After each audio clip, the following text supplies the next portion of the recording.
Hello students, हम पढ़ रहे हैं कॉस्टिंग। ठीक है, तो सबसे पहले हम मतलब समझते हैं कि कॉस्टिंग क्या है।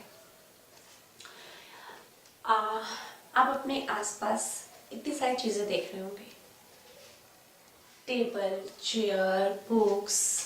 ठीक है, इन सब की प्राइसिंग अलग अलग है। हम कैसे इस तरह की प्राइसिंग करते हैं, कैसे किसी चीज़ का दाम 40 रुपीज़ 50 रुपीज़ हम किस तरह से डिसाइड करते हैं। ये रैंडम प्रोसेस नहीं है, इसके पीछे पूरी एक सिस्टमेटिक प्रोसेस इन्वॉल्व है। ठीक है, तो ये जो प्रोसेस इन्वॉल्व है किसी भी चीज़ की प्राइस करने के लिए, इसको हम कॉस्टिंग कहते हैं। एक कॉस्टिंग, इसका मतलब कॉस्टिंग एक प्रोसेस है जो हमें हेल्प करता है किसी भी चीज के प्राइस डिटरमाइन करने के लिए। ठीक है, हम आराम आराम से चीजों को समझेंगे। सबसे पहले स्टूडेंट्स, आप अपने पास आपके पास बुक होनी चाहिए, आपके पास कैलकुलेटर होना चाहिए। ठीक है, मेरे जो नोट्स हैं वो तो आपके पास ऑलरेडी होंगे, एक कैलकुलेटर भी। ये सारी चीजें आप अपने पास लेकर रखिए। ठीक है, अब हम चीजों को समझते हैं। ठीक है, अब मैं एक बार फिर रिपीट करती हूँ, कॉस्टिंग क्या है। कॉस्टिंग एक किसी भी चीज की प्राइस डिटरमाइन करना, एक कैलकुलेशन है जिससे हम किसी भी चीज की प्राइस डिटरमाइन करते हैं। ठीक है अच्छा, अब मैं इसकी डेफिनेशन लिख रही हूँ जो आप नोट करेंगे। ठीक है,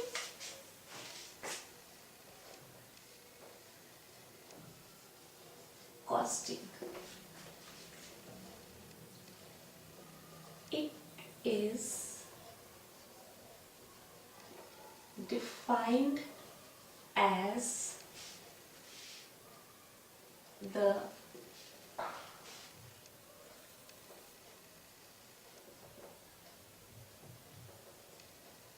systematic process of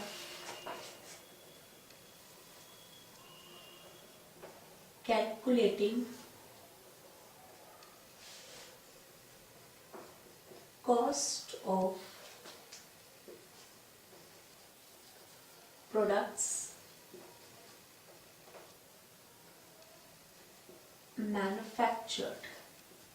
ठीक है, it is defined as the systematic process of calculating cost of products manufactured.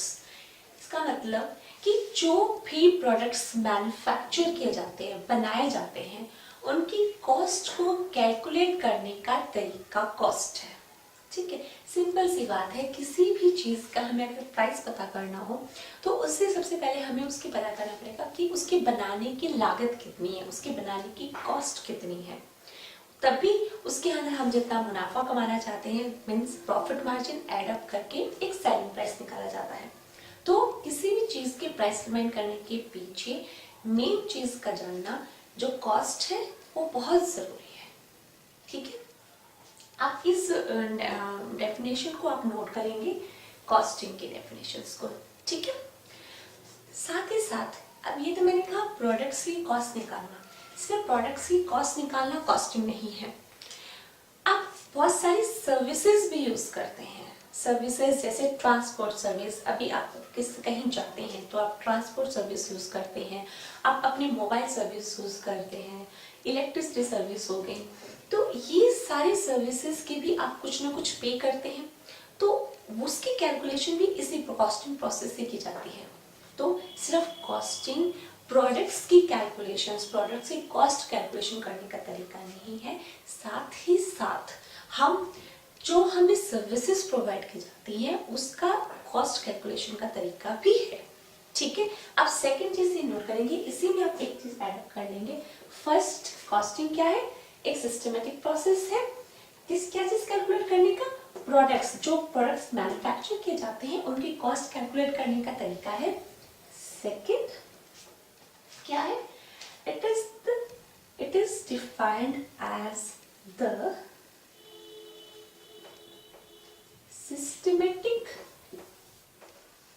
process of calculating cost of providing services. ठीक है, जो कॉस्ट प्रोवाइड की जाती, जो सर्विसेज प्रोवाइड की जाती है, उनकी कॉस्ट कैलकुलेशन का तरीका भी कॉस्टिंग कहलाता है। ठीक है, हमने अब ये तो जान लिया, यहाँ तक आप समझ गए होंगे कि कॉस्ट क्या है, व्हाट इज कॉस्ट। ठीक है, अब ये डेफिनेशन आपको जो असाइनमेंट प्रोवाइड की गई है उसमें भी गिवन है। ठीक है, लेकिन फिर भी आप अपने हाथ से इसको नोट कर लीजिए ताकि आप बेटर उसको लर्न कर पाएंगे। ठीक है, अब सेकंड कहते हैं, सेकंड हमें क्या क्वेश्चन जानना है कि हाउ इट इज कैलकुलेटेड, हम कॉस्ट कैसे कैलकुलेट करते हैं। इसके लिए हम ध्यान से पहले समझेंगे, आपको भी नोट नहीं करना है, जब मैं कहूंगी आपको नोट करने के लिए तभी आप करेंगे। ठीक है, अभी आप इस कंसेप्ट को ध्यान से समझिए कि हम कॉस्ट कैसे कैलकुलेट करते हैं। एक छोटा सा एग्जाम्पल फ्रेम करेंगे, उसको समझेंगे, उसके बाद मैं आपको नोट करने के लिए टाइम दूंगी। ठीक है,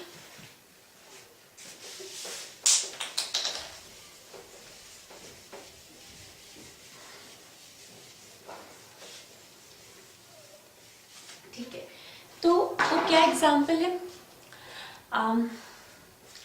एक पर्सन का नाम लेते हैं राजू। राजू एक 19-20 इयर्स का बॉय है। ठीक है, उसको अपनी लाइफ चलाने के लिए उसको कुछ ना कुछ तो करना था। उसने सोचा कि मैं कुछ चीज बनाता हूँ, उसको खाने में ज्यादा दिलचस्पी थी, तो उसने सोचा कि मैं कुछ ऐसी चीज बनाऊं जो सब लोगों की फेवरेट हो। अब लोगों की क्या फेवरेट है, यस बर्गर। ठीक है, तो उसने यही सोचा कि मैं बर्गर बनाता हूँ। ठीक है, तो उसने जितनी भी रिक्वायरमेंट्स थी वो सारे रिक्वायरमेंट्स इकट्ठा गए, वो सब चीजें लेकर आया। ठीक है, अब वो क्या क्या लेकर, इसने क्या क्या चीजें लेकर आया है वो हम देखते हैं। ठीक है, मैं इस चीज को आपको बता रही हूँ कि वो आप ये चीज साथ मेरे साथ नोट कर सकते हैं कि उसको क्या क्या, जब मैं इसको समझाऊंगी कि कैसे कैलकुलेट करेंगे उसकी कॉस्ट बर्गर की, तब आप सिर्फ समझेंगे। अब आप मेरे साथ नोट कर सकते हैं। ठीक है, तो सबसे पहले तो राजू लेकर आया एक रेडी। ठीक है, जिसपे वो बनाने वाला है बर्गर। ये भाई हमने उसकी बना दी एक रेडी।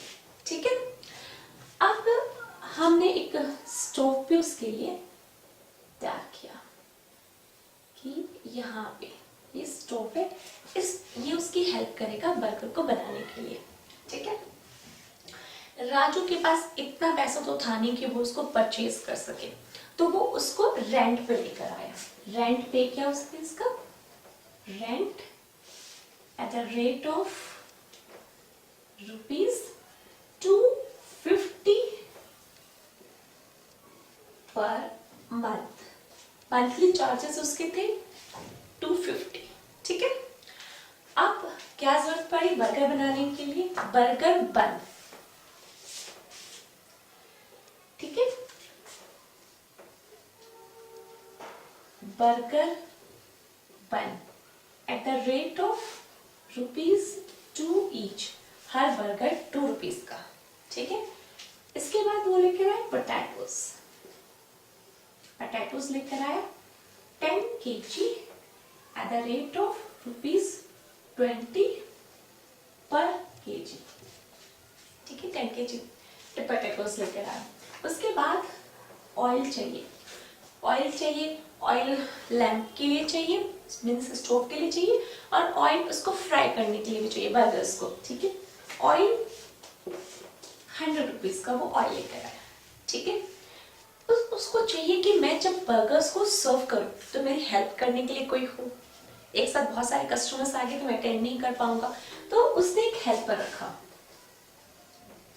हेल्पर, इस हेल्पर ने कहा कि मैं हर बर्गर पे कुछ आपसे चार्ज करूंगा। तो उसने कहा कि हर बर्गर बनाने के मैं ₹2 आपसे चार्ज करूंगा। हेल्पर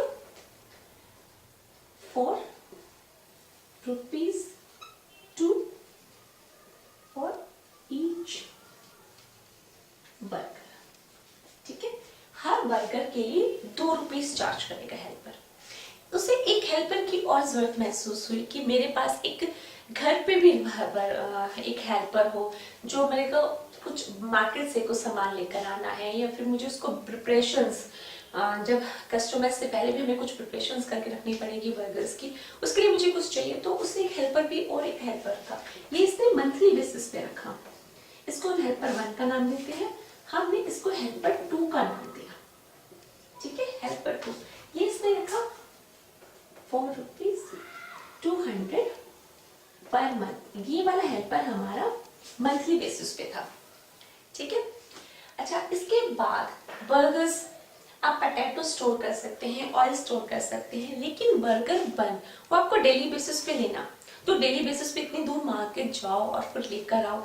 तो उसने एक डिलीवरी बॉयज के साथ कॉन्ट्रैक्ट किया कि आप मुझे रोज के बेसिस पे बर्गर दोगे। तो उस कितने चार्जेस हुए उसके, वो एक्सपेंस क्या था, delivery van expenses at the rate of rupees, मतलब 50 पैसा पर बर्गर। देखा कि हर बर्गर डिलीवर करने के लिए मैं आपसे 50 पैसा लूंगा। ठीक है, तो ये सारे एक्सपेंसेस की लिस्ट है जो राजू ने इनकर किया। अच्छा राजू ने ये मंथली बेसिस पे, मंथ के पूरे मंथ में उसका कितना बिकने वाला है, उसने एस्टिमेट लगाया कि मेरे 100 बर्गर्स मैं सेल कर लूंगा। इसी हिसाब से उसने ये मटेरियल्स इकट्ठा किए थे। ठीक है, ये आपने नोट कर लिया मेरे साथ साथ कि ये राजू ने अपने एक्सपेंसेस की लिस्ट बनाई है।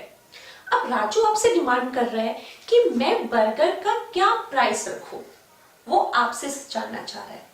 हम हेल्प करते हैं, हमने अभी पढ़ना स्टार्ट किया है, कोई बात नहीं, मैं आपकी हेल्प करूंगी इसकी कॉस्ट कैलकुलेट करने में कि राजू के बर्गर की कॉस्ट क्या है, कितना प्रॉफिट रखेगा और बर्गर किस प्राइस पे सेल करेगा। ठीक है, शुरू करें। ठीक है, अब हालांकि आपने ये सब चीजें नोट कर ली है, तो मैं इसको इरेज कर देती हूँ ताकि हमें सफिशिएंट स्पेस मिले अपने कैलकुलेशंस के लिए। ठीक है,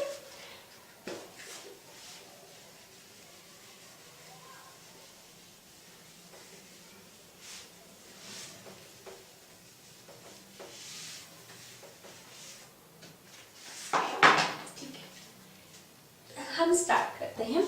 सबसे पहले हमारा बर्गर बन। ठीक है, बर्गर बन हमें 100 बर्गर्स की कॉस्ट निकाली, 100 बर्गर्स की हम टोटल पहले कॉस्ट निकालेंगे। ठीक है, हमारा बर्गर की कॉस्ट थी ₹2, हमने बर्गर्स कितने लिए 100, तो 100 इंटू 2 200।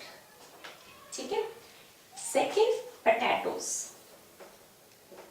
उसने इतने पोटैटोस लेकर आया कि वो 100 बर्गर्स बनाने के लिए सफिशिएंट थे। ठीक है, 10 kg potatoes eight the rate of 20 पर kg। इसका मतलब टोटल कितना खर्चा किया, 10 इंटू 20, इट इज ऑल्सो 200। ये भी 200 का अमाउंट निकला। ठीक है, ऑयल 100 रुपीज का था। ठीक है, ऑयल 100 रुपीज का था हमारा। हेल्पर वन कितना लेना था, 2 फॉर ईच बर्गर।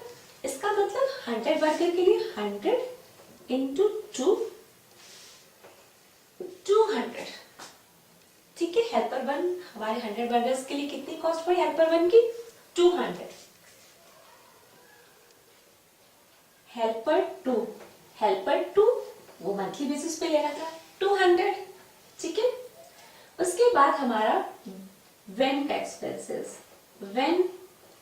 एक्सपेंसेस हम उसको लिख लेते हैं डिलीवरी वैन का एक्सपेंस। हमारा डिलीवरी वैन का एक्सपेंस कितना हुआ, 0.50 पर बर्गर। इसका मतलब 100 इंटू 0.50, ये हो गया 50 रुपीज। ये हमारे सारे फिगर्स रुपीज में है। ठीक है, अब बताओ और क्या खर्चा हो गया, क्या हमने सारे एक्सपेंसेस को नोट कर लिया है, एक तो रह गया। उसकी रेडी का रेंट जो कितना था 250 पर मंथ। यस,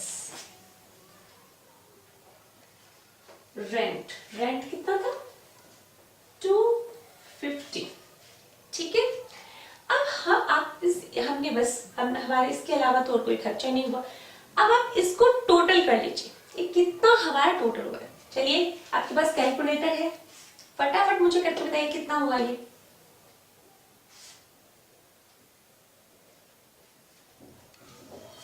ये हमारा हुआ 1200। ठीक है, हो गया? ठीक है, यहां तक आपने कैलकुलेट कर लिया, हमारी आई फिगर कितनी? 1200। ठीक है, अब मैं बाकी का ये हमें इसकी कोई जरूरत नहीं है अभी, हमने इसको इरेज किया।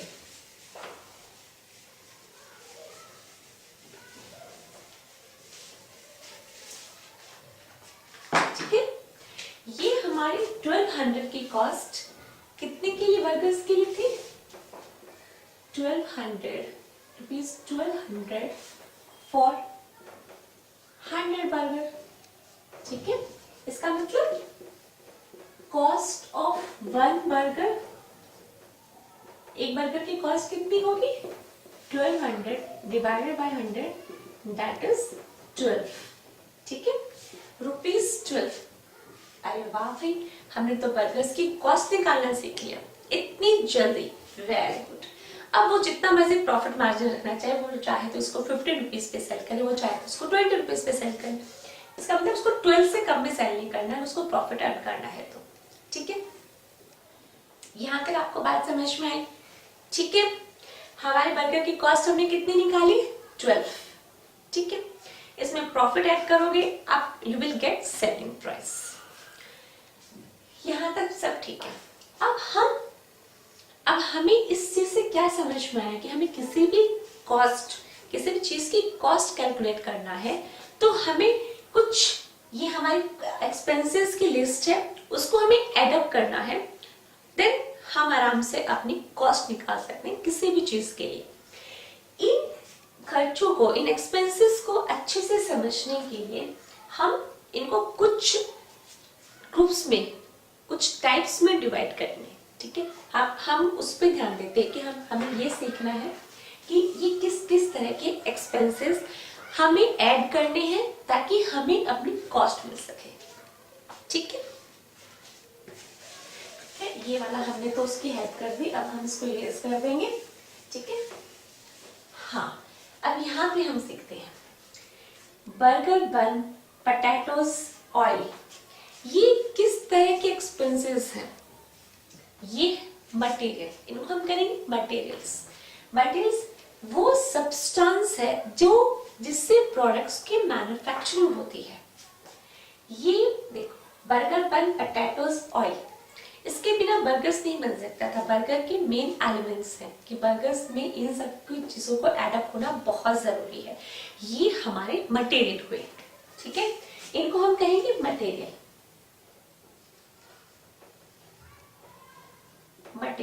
ठीक है, इसका मतलब हमने एक चीज समझी, मटेरियल क्या है?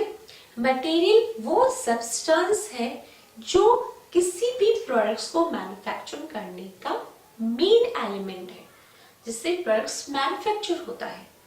ठीक है, ठीक है, हमें पता चल गया। एक तो हमें किसी भी चीज की प्राइस निकालना हो, कॉस्ट निकालना हो, तो हम सबसे पहले मटेरियल लेंगे। ठीक है, सेकंड क्या है?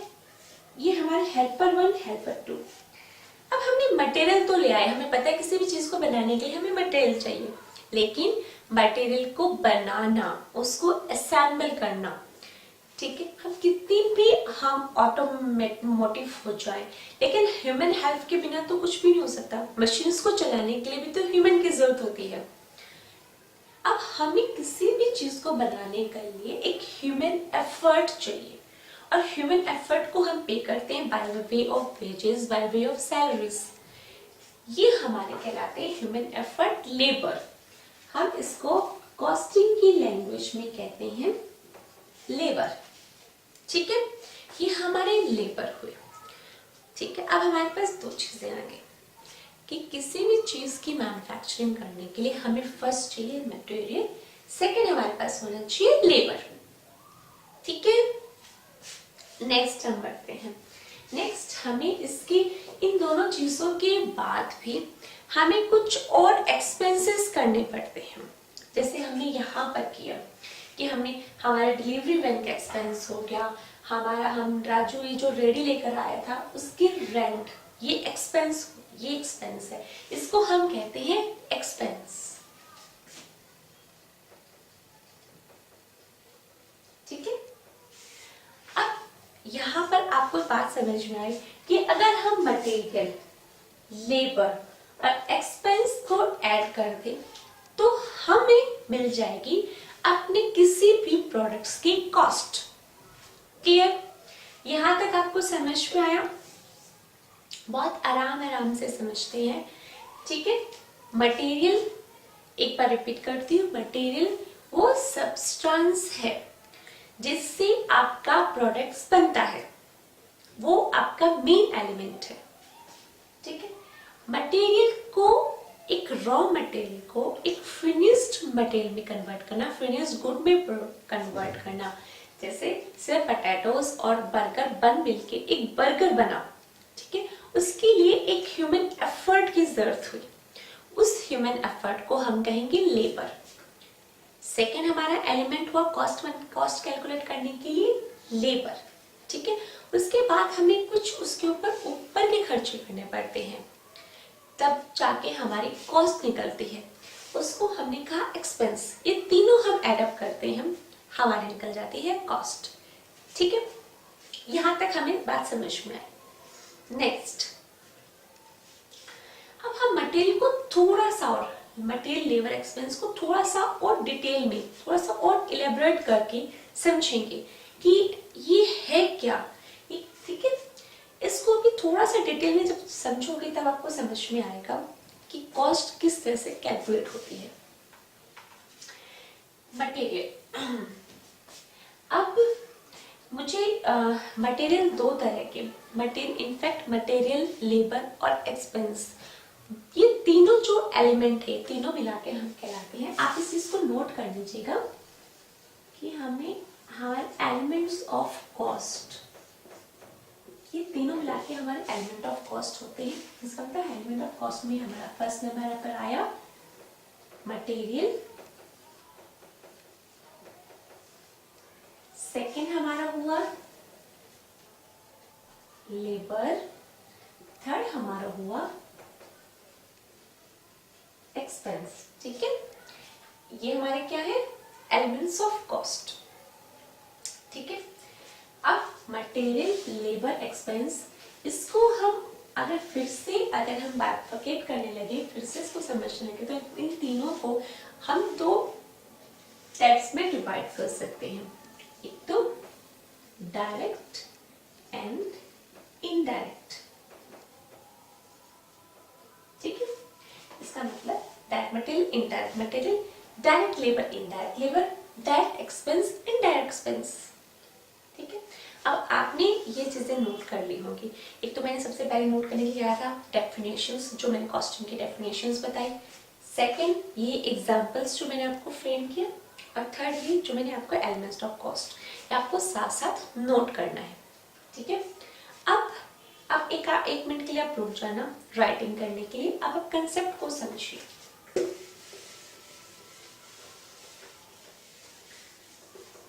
आप अपना जो अभी मैंने जो आपको एग्जाम्पल बताया था, वो एग्जाम्पल आप अपनी कॉपी में फिर से देखिए।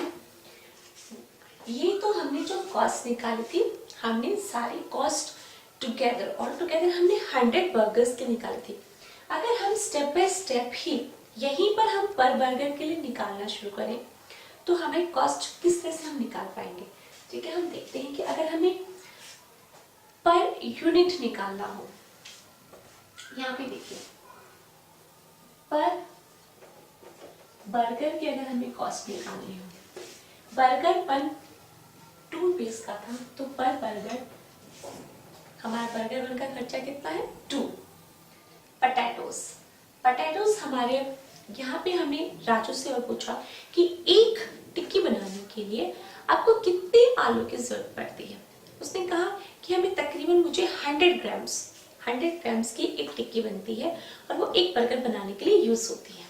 ठीक है, अगर 100 ग्राम्स यूज होता है एक टिक्की के लिए तो 100 ग्राम्स का हम यहाँ पे कैलकुलेट करके देखते हैं कि 1 kg का प्राइस है 20 रुपीज, तो 100 ग्राम्स के लिए कितना होगा? 20 divided by 1000 grams into 100 grams. ठीक है, ये इसका आंसर मिला हमें 2। तो हमने ये भी इजीली कैलकुलेट कर लिया कि पर बर्गर हमारा पोटैटोस का खर्चा, हमारा आलू का खर्चा है 2 रुपीज का। ठीक है, पर बर्गर में ऑयल कितना यूज हुआ, ये जब हमने राजू को पूछा कि पर बर्गर बनाने के लिए आपने कितना ऑयल यूज किया, एक बर्गर में कितना ऑयल यूज किया, तो यहाँ पे राजू थोड़ा सा सोच में पड़ गया कि उसको खुद नहीं पता कि कितना लगा, तकरीबन कितने अमाउंट का खर्च हो गया। ऑल टुगेदर तो वो 100 का लेकर आया था, तो वो तो 100 बर्गर्स बनाने में निकल गया, लेकिन हर बर्गर पे कितना हुआ वो निकालना थोड़ा मुश्किल था कि हर बर्गर पर हम आइडेंटिफाई कर पाए। ठीक है, हाँ अगर वैसे आप निकालना चाहो तो ठीक है, आप देखोगे 100 बर्गर्स बनाए, 100 रुपीज का खर्चा है तो 1 रुपीज। ठीक है, 1 रुपीज का आप उस तरह से कैलकुलेट कर सकते हो, लेकिन कि ऑयल कितना अमाउंट में ऑयल यूज हुआ है और कितना प्राइस उसका रहा होगा उतने छोटे से अमाउंट का, ये पता लगाना मुश्किल है। ठीक है, तो यहाँ पे ये फिगर हमें आइडेंटिफाई करना मुश्किल है, इसको हम छोड़ते हैं। नेक्स्ट लेबर जो हेल्पर 1 था हमारा, हेल्पर 1 ने तो 2 रुपीज मांगे थे कि हर बर्गर के लिए मैं 2 रुपीज दूंगा, तो यहाँ पे पर यूनिट उसकी कॉस्ट कितनी है? 2। सेकेंड हेल्पर तो मंथली बेसिस पे था, तो हर बर्गर बनाया उस पे, हर बर्गर पे हमने सेकेंड हेल्पर को कितने दिए, ये अगेन आइडेंटिफाई करना मुश्किल है। फर्स्ट को तो हमें पता है कि जितने बर्गर्स बनेंगे हर बर्गर पर हमें हेल्पर 1 को 2 रुपीज देने, लेकिन हर बर्गर बनने में हेल्पर 2 को कितना दिया, हेल्पर 2 का कितना खर्चा आया, ये बताना थोड़ा मुश्किल है। ठीक है, अगेन हम इसको यहाँ पे बैंक छोड़ेंगे, यहाँ पे हमने एक क्वेश्चन मार्क की तरफ छोड़ दिया, इसको भी हमने क्वेश्चन मार्क की तरफ छोड़ दिया। आगे बढ़ते हैं। डिलीवरी वैन का एक्सपेंस, डिलीवरी वैन का एक्सपेंस इसने पहले ही कहा था कि पर बर्गर में 50 पैसे लूंगा, तो ये भी इजीली कि पर बर्गर हमने कितना खर्चा किया, वैन के ऊपर डिलीवरी वैन का एक्सपेंस कितना था, डिलीवरी का 50 पैसे, इजीली कैलकुलेट। लेकिन रेंट कि हमने राजू ने अपनी रेडी के लिए जो रेंट दिया था 250 पर मंथ का रेंट दिया था, तो हर बर्गर बनाने के लिए रेंट कितना पड़ा, ये अगेन क्वेश्चन मार्क है। ठीक है, तो हमें अपने 4 बातों का जवाब तो मिला कि बर्गर की उनकी हम कॉस्ट, हमें हर बर्गर के ऊपर कितना उनका एक्सपेंस आया वो हम इजीली आइडेंटिफाई कर पा रहे हैं, लेकिन यहाँ पे नहीं कर पा रहे। ठीक है, अब यहीं पे हमारा शुरू होता है डायरेक्ट इनडायरेक्ट का कंसेप्ट। ठीक है, यहाँ पे जिस एक्सपेंस की कॉस्ट हम पर यूनिट इजीली आइडेंटिफाई कर पा रहे हैं वो हमारा है डायरेक्ट एक्सपेंस, चाहे वो डायरेक्ट मटेरियल हो, डायरेक्ट लेबर हो, डायरेक्ट एक्सपेंस हो। मतलब एक मिनट आप समझिए, उसके बाद आप इसको नोट करिएगा कि यहाँ पे बर्गर पता है 2 रुपीज लगा पर बर्गर बनाने के लिए, तो ये हमारा है डायरेक्ट मटेरियल। ठीक है, यहाँ पे पोटैटोस अगेन 2 रुपीज खर्च हुए पर बर्गर बनाने के लिए, हर बर्गर के लिए हमने 2 रुपीज खर्च की, अगेन ये हमारा डायरेक्ट मटेरियल है, डायरेक्ट मटेरियल। यहाँ पे ऑयल, हर बर्गर के लिए कितना ऑयल खर्च हुआ, कितने रुपीस का ऑयल खर्च हुआ, ये क्वेश्चन मार्क था। इसका मतलब ये हमारा इनडायरेक्ट मटेरियल, ये हमारा इनडायरेक्ट मटेरियल हुआ। ठीक है, यहाँ पे हेल्पर वन हम हर बर्गर के लिए हम 2 रुपीज दे रहे थे हेल्पर 1 को, ये हमारी डायरेक्ट लेबर हुई।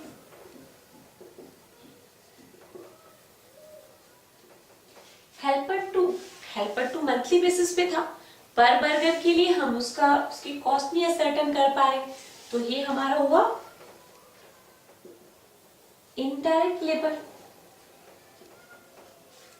डिलीवरी वैन एक्सपेंस, डिलीवरी का खर्चा 50 पैसे का, इजिली हम असर्टन कर पाए, ये हमारा हुआ डायरेक्ट एक्सपेंस।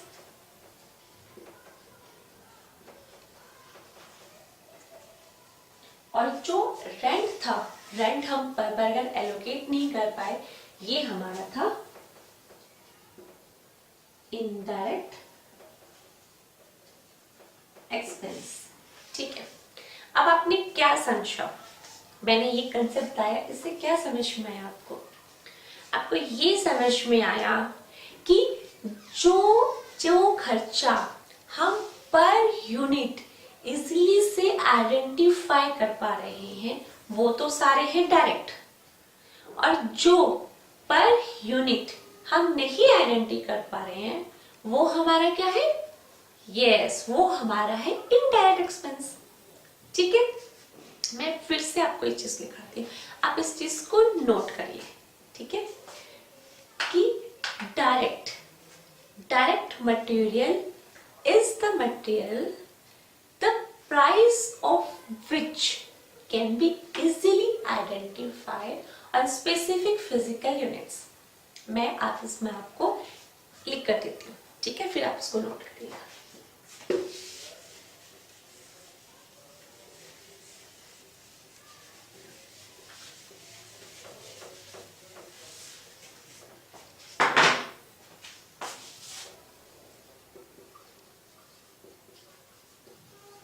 डायरेक्ट मटेरियल, ठीक है, direct material is the material the cost of which can be easily identified on specific physical units। ठीक है, direct material is the material, direct material वो मटेरियल है the cost of which can be easily identified, जिसकी cost हम easily identified कर सकते हैं on specific physical units.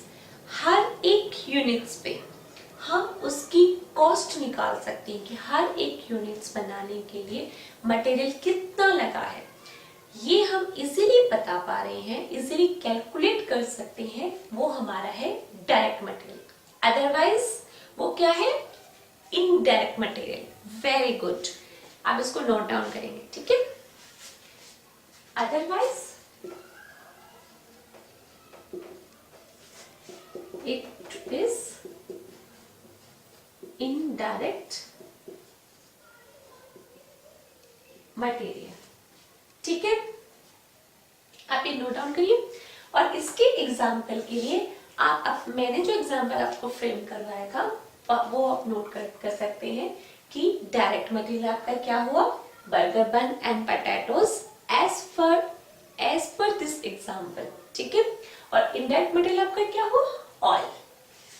ठीक है, take your time and note it down, आप इसको नोट कीजिए।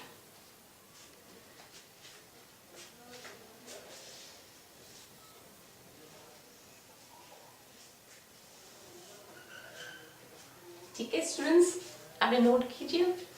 इसी तरह से अब लेबर की डेफिनेशंस आप फिर से नोट करेंगे। मुझे सिर्फ यहाँ पे ऐड अप करना है डायरेक्ट लेबर, मटेरियल की जगह मुझे सिर्फ यहाँ पे लेबर लिखना है। लेकिन आप फिर से पूरा डेफिनेशंस लिखेंगे डायरेक्ट लेबर की। Direct labor is the labor the cost of which can be easily identified on specific physical units।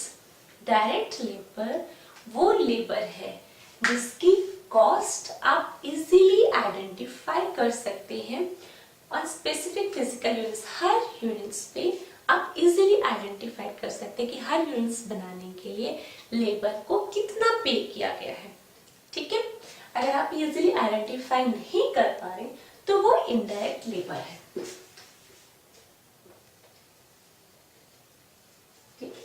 As per this example, helper 1 आपका डायरेक्ट लेबर है, हेल्पर 2 आपका इनडायरेक्ट लेबर है। ठीक है, आपने नोट किया इसे? ठीक है, इसी तरह से हम एक्सपेंस के बारे में बात करेंगे। हमारा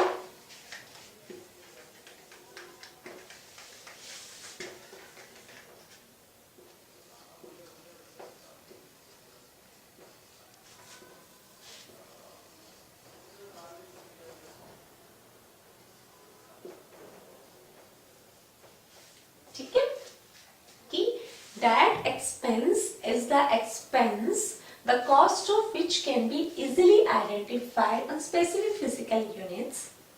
कि डायरेक्ट एक्सपेंस वो एक्सपेंस है जिसकी कॉस्ट आप इजीली आइडेंटिफाई कर सकते हैं ऑन स्पेसिफिक फिजिकल यूनिट्स। अगर आप ऐसा नहीं कर सकते तो वो इनडायरेक्ट एक्सपेंस है। क्लियर? आप ये तीनों डेफिनेशंस अपने नोटबुक में नोट डाउन करेंगे। ठीक है, यहां तक हमें समझ में आ गया कि हमें किसी भी चीज की, प्रोडक्ट्स की अगर हमें कॉस्ट कैलकुलेट करनी है तो उसके लिए मटेरियल, लेबर और एक्सपेंस को एड अप करना है। उसके बाद हमने ये भी सीख लिया कि मटेरियल दो तरह के हैं, indirect material, direct material, labour भी दो तरह के, direct labour, indirect labour, expense भी दो तरह के, डायरेक्ट एक्सपेंस, इनडायरेक्ट एक्सपेंस। यहाँ तक हमने अपनी स्टडी पूरी की। अब हम इसकी आगे बढ़ते हैं।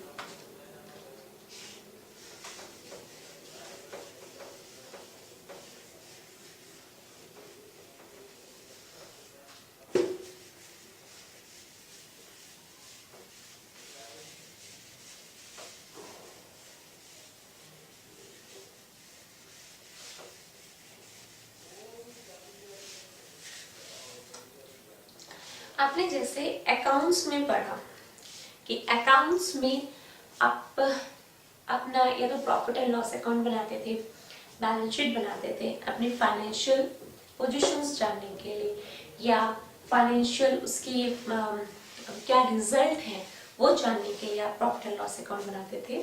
उसी तरह से कॉस्टिंग में भी एक सिस्टमेटिक ढंग से ये सब चीजें कैलकुलेट की जाती हैं, कॉस्ट कैलकुलेट की जाती है। एक फॉर्मेट होता है जो हम बनाते हैं, जैसे प्रॉफिट एंड लॉस अकाउंट बनता है, वो अकाउंट है, यहाँ पे हम एक स्टेटमेंट तैयार करते हैं। ठीक है, इसको कहते हैं कॉस्ट शीट। जो हमने अभी जो हमने एग्जाम्पल में कॉस्ट निकाली थी उसको हम एक प्रॉपर वे में, एक सिस्टमेटिक ढंग में हम सीखेंगे। इसको किस तरह से, इसको हम कॉस्ट शीट जो हम बनाएंगे हम इसको कहते हैं कॉस्ट शीट। ठीक है, अब जो हमने डायरेक्ट मटेरियल, इनडायरेक्ट मटेरियल ये सब लिखे, ये सारे हम यहाँ पर एड अप करेंगे इस फॉर्मेट में। ये हमारे यहाँ पे हमारा बनेगा पर्टिकुलर्स। ठीक है, यहाँ पे हमें जो भी कैलकुलेशंस करनी है ये हमारे डिटेल्स फॉर्म में, और यहाँ पे हमारा अल्टीमेट रिजल्ट आएगा रुपीज, हम यहाँ पर एड अप करेंगे, हमारा कॉस्ट यहाँ पे आ जाएगा। ठीक है, समझ में आया कि जिस तरह से हम फाइनेंशियल अकाउंट्स में प्रॉफिट एंड लॉस अकाउंट या बैलेंस शीट बनाते थे, एक फॉर्मेट में बनाते थे, कहने का मतलब इसी तरह से कॉस्टिंग में भी एक फॉर्मेट में ये सब चीजें लिखी जाती है जिसको हम कहते हैं कॉस्ट शीट। कॉस्ट शीट की फॉर्मेट कुछ इस तरह से होती है, उसमें मोस्टली 3 पार्ट्स होते हैं। जनरली मैं कह रही हूँ, इसमें बाकी और कुछ भी हम कॉलम्स ऐड अप कर सकते हैं as per the requirement of the questions. ठीक है, जनरली इसमें 3 पार्ट्स होते हैं। फर्स्ट पर्टिकुलर्स का, सेकंड डिटेल्स जहाँ पे हम अपनी कैलकुलेशंस करते हैं, थर्ड अल्टीमेटली हमारे कैलकुलेशन होकर एक फाइनल फिगर यहाँ पर आ जाती है। ठीक है, अच्छा, हम अपने क्वेश्चंस करने के पहले कुछ और चीजें सीखना जरूरी है कि यहाँ पे क्या क्या चीजें और आती हैं अच्छे से, जिससे से हर हेडिंग के अंदर जैसे हम बैलेंस शीट में करते हैं कि हमारा कैपिटल आया, फिर हमारा वहाँ पे सिक्योर्ड लोन है, हमारी लायबिलिटीज हैं, इसी तरह से कुछ हेडिंग्स हैं। वो हेडिंग्स अब हमारा नेक्स्ट स्टेप है उन्हीं हेडिंग्स को सीखने का। ठीक है,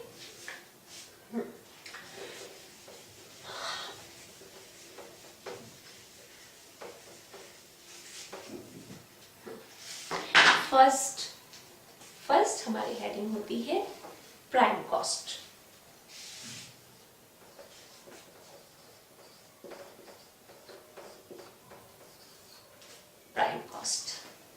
प्राइम कॉस्ट क्या है? प्राइम कॉस्ट अभी हमने सीखा direct material, direct labour, direct expense, इन तीनों को ऐड अप कर दीजिए, प्राइम कॉस्ट मिल जाएगा आपको। इतना सिंपल, इजी भी हो क्या?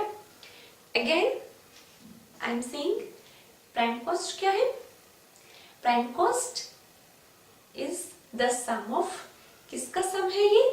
Direct material, direct labour, direct expense, इनका सम है प्राइम कॉस्ट। ठीक है, आप अभी नोट डाउन करेंगे कि प्राइम कॉस्ट क्या है। Prime cost equal to direct material plus direct labour plus direct expense. ठीक है, तो हमने जो डायरेक्ट वाली चीज थी, हमने जो डायरेक्ट इनडायरेक्ट अभी सीख रहे थे, हम इन डायरेक्ट की ग्रुपिंग कर देते हैं तो हमें क्या मिल जाता है? Prime cost. उसी तरीके से अगर हम इनडायरेक्ट एक्सपेंस की ग्रुपिंग कर देते हैं तो हमें क्या मिलता है? ओवरहेड्स। इसका मतलब ओवरहेड्स क्या हुए? हमारे इनडायरेक्ट मटेरियल प्लस, हम इस फॉर्म लिख देते हैं, indirect labour plus indirect expense, ये मिलकर हुआ हमारा ओवरहेड। ठीक है, आपको ये चीज क्लियर हुई? मैं फिर से रिपीट कर रही हूं एक बार। जितने भी आपने डायरेक्ट चीजें सीखी, direct material, direct labour, direct expenses, इन सबको आप सम कर देते हो तो आपको मिलता है प्राइम कॉस्ट। ठीक है, अब प्राइम कॉस्ट क्या है, क्यों कैलकुलेट करना है, मैंने अभी आपको बताया कि हम कॉस्ट शीट जो बनाएंगे यहाँ पे हमें कुछ हेडिंग्स, हम हर चीज की हेडिंग्स करते जाएंगे। तो पहले इन चीजों की एडअप करेंगे तो हमें प्राइम कॉस्ट मिलेगा, फिर हम indirect material, indirect labour, indirect expense, इनको एडअप करेंगे, ओवरहेड्स मिलेगा। तो ये कुछ हेडिंग्स हैं, कुछ इनको हम कहते हैं कंपोनेंट्स। अब हमारे पास जो आ रहे हैं प्राइम कॉस्ट, अभी हमने दो ही सीखे, ओवरहेड्स, ये हमारे कंपोनेंट्स हैं, ये हमारे अपनी कॉस्ट शीट की हेडिंग्स हैं जो हमें यहाँ पर लिखनी है क्वेश्चन सॉल्व करते समय, इसलिए हम इसको पहले समझ रहे हैं। ठीक है, समझ में आपको? प्राइम कॉस्ट और ओवरहेड आपने अच्छे से समझ लिया क्या है। ठीक है, प्राइम कॉस्ट डायरेक्ट चीजों को, सब कुछ डायरेक्ट मटेरियल को, डायरेक्ट लेबर को, एक्सपेंस को एडअप करोगे, प्राइम कॉस्ट मिलेगा। और इसी तरह से इन तीनों, अगर ये इनडायरेक्ट है, इनको एडअप करोगे तो आपको ओवरहेड्स मिलेंगे। ठीक, डायरेक्ट वाला तो डायरेक्ट में हमने सीख लिया, डायरेक्ट का और कोई काम नहीं। हाँ, इनडायरेक्ट को थोड़ा सा और सीखना बाकी है हमें। ठीक है, सीखे? यहां तक आपने नोट किया प्राइम कॉस्ट और ओवरहेड, आप इसको नोट कीजिए।